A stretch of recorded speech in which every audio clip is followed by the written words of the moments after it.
survive a landing under this parachute. So he must release it completely, return to free fall, and open his main parachute.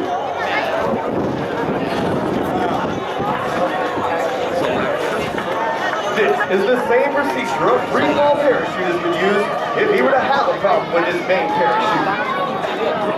The reserve or auxiliary canopy used by the Golden Knights is also a flexible wing glider, such as the one you see now. However, there are some differences. It is white in color, with a slightly smaller wing surface area and a much greater forward speed of up to 30 miles per hour. This enables these jumpers to make it back into any tight situation, such as a downtown intersection or major league stadium.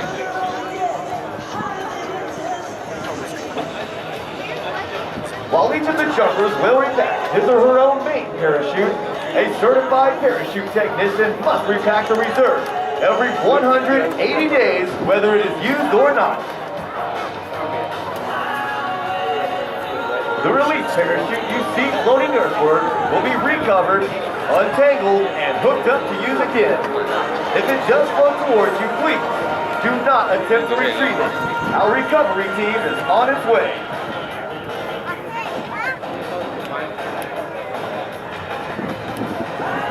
Unlike military jets,